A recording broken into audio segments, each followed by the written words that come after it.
So my Great Films presentation was done on the film Ferris Bueller's Day Off. And this film was directed by John Hughes.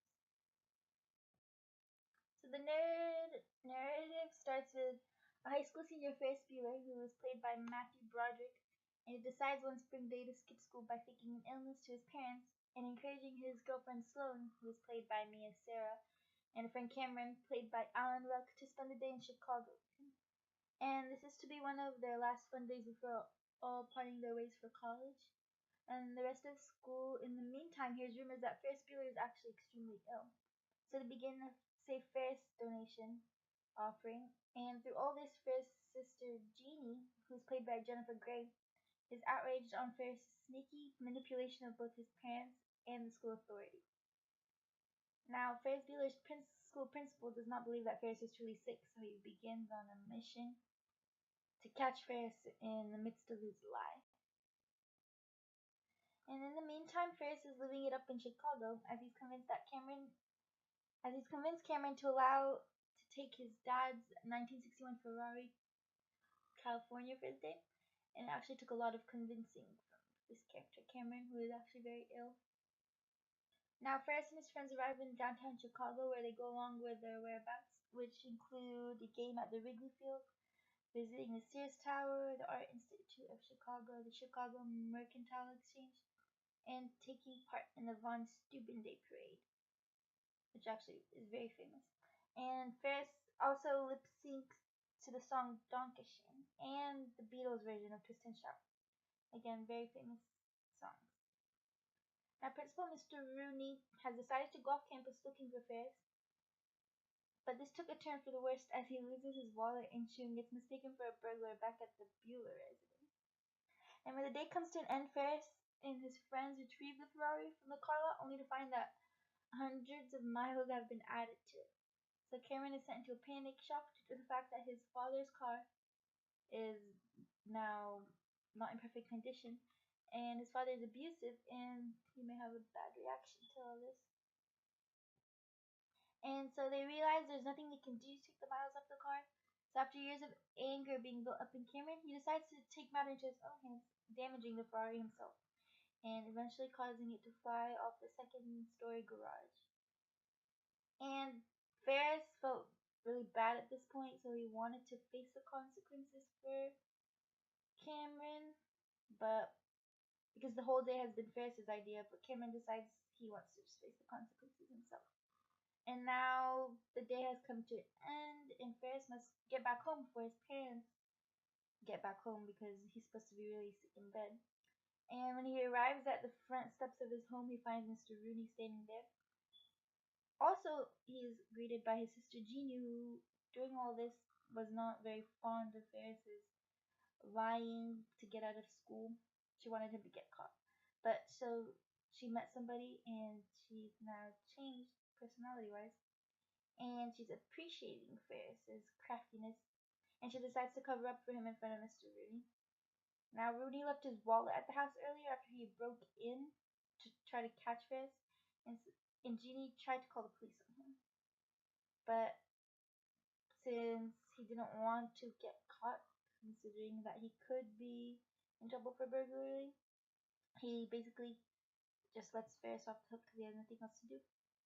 And now Ferris makes it to his bed just before his parents are able to check on him, and he doesn't get caught, and so it's just a day well accomplished. And just memories are made with Ferris and all his friends.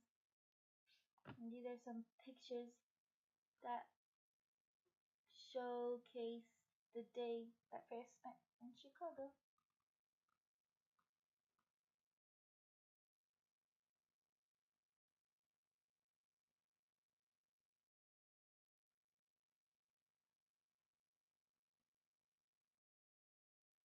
Now, some acting that was done throughout the film was very, very significant for the making of this film. And the choice of casting this film may be what caused it to leave such a legacy behind for classic 80s films.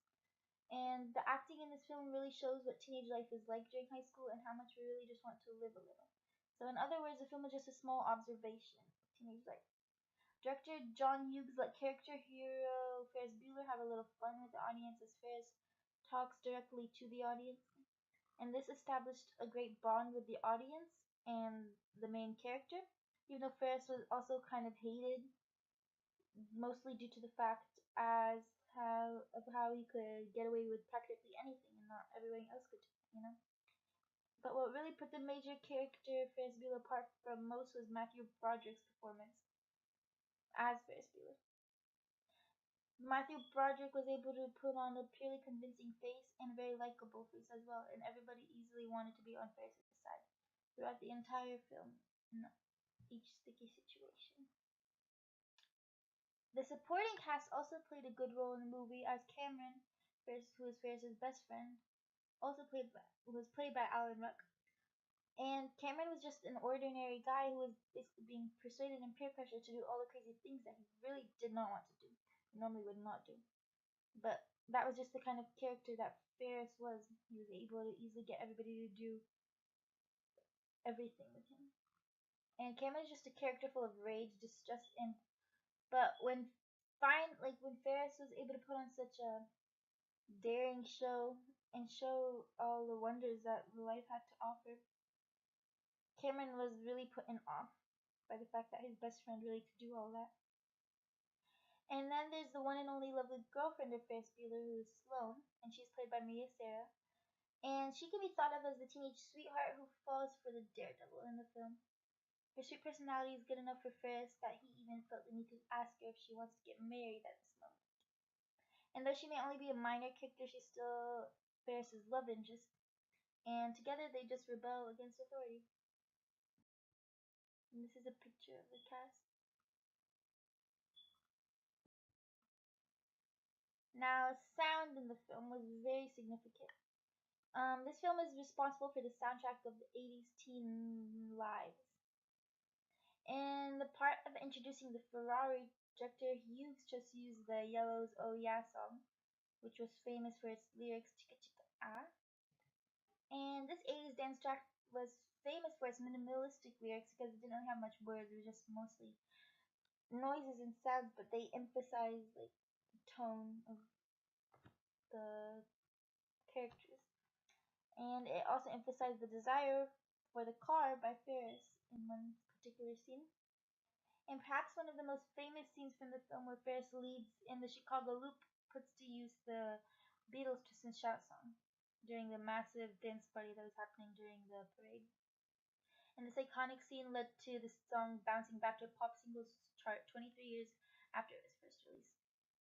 And it is a moment of pure happiness and bliss among each and every character in the film. It was once said by LA Times music blogger Todd Martins, if the boomers had Woodstock, Generation X had John Hughes, sort of showing what great of a director he was. Here's a picture of the parade. Now, a major theme in this movie was rule and order, and Ferris's high school student Rebel, who no doubt in the film was able to use his charm to swoop his girlfriend Sloane off her feet. And together they take on a beautiful sunny day, forget about the boredom of the education system. But in other words, they are basically just typical teenagers. And through the character's free spirit antics, however, there was an obstacle, and that is rule and order by authority. In this case happens to be Principal Ed Rooney. And he in no way, shape, or form will ever understand the adolescent world, and he chooses to do whatever he can to just stop them. He doesn't want them to have fun, you know.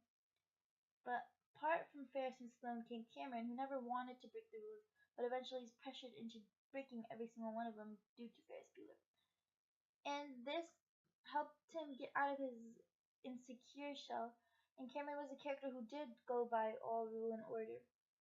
But towards the end of the film, he realizes that's not all there is to life, and he actually wanted to see the wonders that the world had to offer. Now, director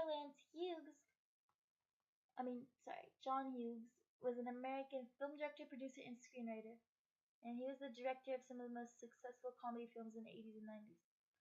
Some of the films include 16 Candles, Weird Science, The Breakfast Club, Pretty in Pink, and both Home Alone 1 and 2. And Hughes was known for his classic teen movies because they even left a legacy until today. and he has helped launch the careers of actors such as Michael Keaton, Molly Ringwald, Anthony Michael Hall, Bill Paxton, Matthew Broderick, Macaulay Culkin, and the Brat Pack Group. And he was to add big finishes to his film. For instance, in Ferris Bueller's Day Off, he left a little goodbye glimpse of Ferris at the end of the credits. And these little details were what brought so many laughs from his audience and into his films, leaving to become such successful comedy films. This is a picture of him. So overall, my review of the film would be that this is one of my favorite classics out there, and considering the fact that not too many films today are made this way anymore, it's nice to have a director as great as John Hughes there to create such legendary teen films. And I also think it was genius how Ferris actually communicated with the audience to help engage and not bore anyone. And after watching the film, I even felt that I may need a little Ferris in my life because it made me realize that we will only be teenagers once and get one shot at our years in high school. So might as well make it all count. Ferris knew what he was doing the moment he woke up that morning, and I hope to live a life as fulfilled as that. Ferris Bueller is an iconic character and film sensation who knows how to show the world how to live on the edge.